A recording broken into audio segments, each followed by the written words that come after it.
All right. Well, there's a lot of feminine energy in your chart, Leo, coming up here towards the end of December. We have the Empress and we have the High Priestess. And to me, both of these cards represent feminine energy. Of course, the Empress is the archetypal mother figure. She's getting ready to have birth, either birth of a baby or birth of a new idea. So if that's you, if you are pregnant or you're someone important to you is pregnant, that might be coming up in the second half of December towards Christmas. Wouldn't that be fun? A Christmas baby or Happy New Year's baby. The interesting card beside this, they're both major arcana cards. And this is the High Priestess. She's the most psychic woman in the deck. She's very in tune to herself and what she needs to do. She really doesn't look on the outside too much. She just knows that, the ebb and tide of life. She understands that. She's emotionally intelligent. And I'm feeling like for you guys, this card represents the essence of being this High Priestess, this emotionally intelligent, psychic, intuitive woman, creative woman. Both of them would be, right? Both of them represent feminine energy, and I'm not leaving out the guys here in this video at all. I'm just saying this is what's coming up for the end of December. I have a little bit of Venus going on. Maybe some of you a new love relationship, feeling your drive, feeling happy, free. Just for some of you guys, I feel like Leo, that you'll feel that way. A sense of freedom, a sense of joy, a sense of opportunity. Let's see what the second half of December brings.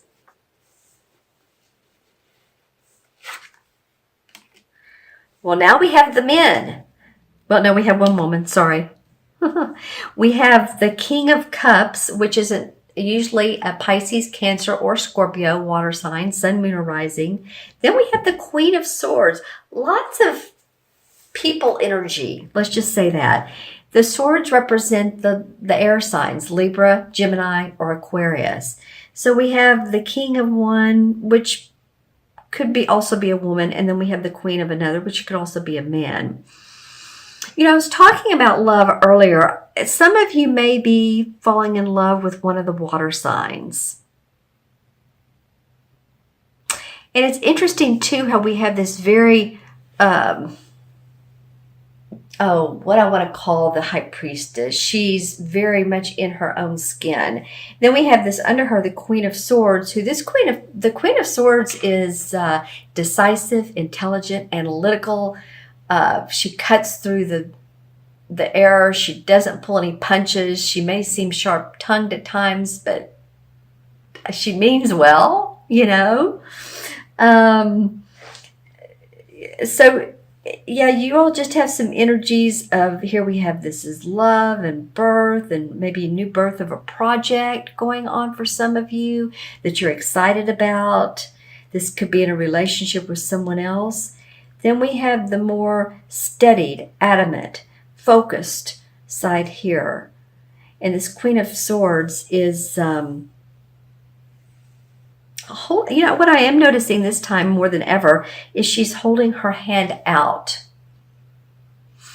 So she's open to, it feels like she's open to any changes that you want to make in whatever work you're doing. Whether this is a boss or a team worker, team co-worker, someone that you're dealing with, the higher up in authority that you're wanting to make suggestions. I feel like she's open to that. Let's see what these two transition cards are. Oh, I already see this one. Okay. Well, the transformation card is what I call it. And honestly, quite honestly, this card has been coming up a little. I don't know if it has in this particular video series. I'm about halfway done, but in the last one. So I feel like as a whole, the human race is transforming. It's, called the Devil card, another major arcana. 1, 2, 3. A lot of universal and life changes and experiences for you guys, Leo. So I would ask you, what changes are taking place in your life? What is it that's making your heart happy or not happy? And what are you going to do about those changes? How are you going to handle those? Let's see what this card is. Wow, 2 interesting cards that come up for the transition cards, clarification cards, transition rather. Okay, now we have the 5 of Pentacles. So it's like this person who has had money problems, health problems, felt left out in the cold. But as you can see, they're getting support from this woman who's helping them move forward. Interesting clarifications coming from this very feminine energy into this loving, decisive energy. So it may have been for some of you all that you've had some situations, relationships that have been tough. This could be a male-female figure, to whatever the relationship is. This could be feeling bound to work. Even though you're making good money, it's like, oh man, I have to go in there again, and I hate this job, but it pays the bills. Bound to a relationship. You went out of a relationship, or you have wanted out. There might be that some of you are meeting this King of Cups. This might be a new open door for you to meet someone that's very loving, very nurturing. Let me move it up. Sorry. I hope you all have been able to see this. I'm looking down at the cards. Here's the King of Cups. Very loving, nurturing. This could also represent a doctor or a healer, someone of that nature. And so it may be that if any of you all have had health problems, that you've gotten help from this. This might be a doctor or healer. Reiki, chiropractic, acupuncture, any type of holistic or medicine person. And maybe this, it could be that you are just becoming more clear-headed with this Queen of Swords. This could be you, especially if it's your rising or moon sign. Because she's a clear-headed woman. And so is this, so is the High Priestess. All right, so let's take a look in the crystal and see what's up for Leo for mid-December through mid-January. What's up for Leo? For some of the signs, it's been very clear, and for others, it's the visuals have been very clear. For others, the whole crystal has been clear, and the visuals haven't been as pronounced. And that's sort of what it's like with you, Leo. Let's see what am I getting here.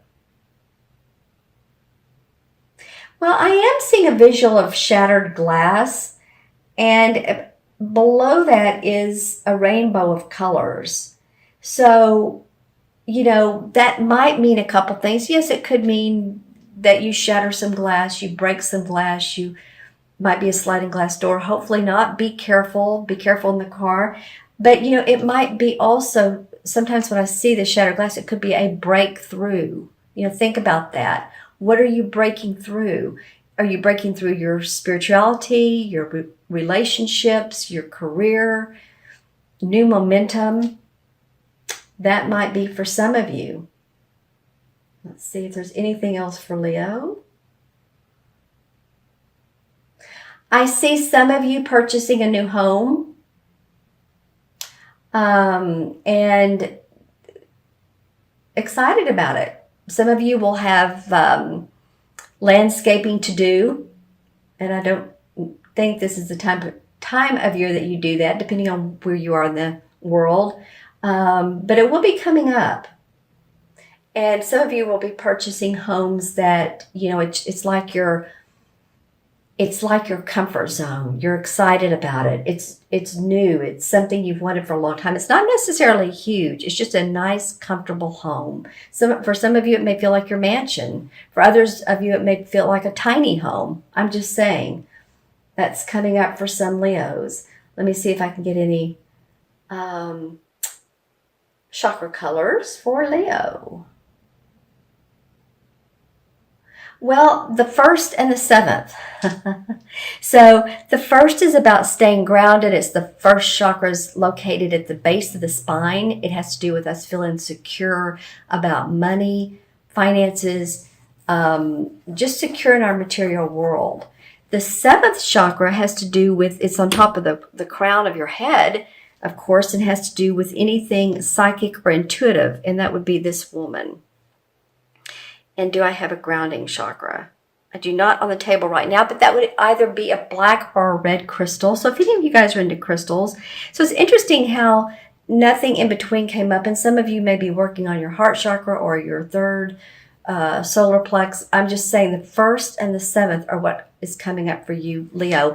And that could be because the first is so very important to receiving the seventh chakra intuition. If we're not grounded, then the other chakras just don't make as much difference because we need to be grounded first. We are here on planet Earth and we need to have our feet on the ground, then open up that seventh chakra to insights and intuition. Interesting. Okay, let me go ahead and count the cards, or count the number rather.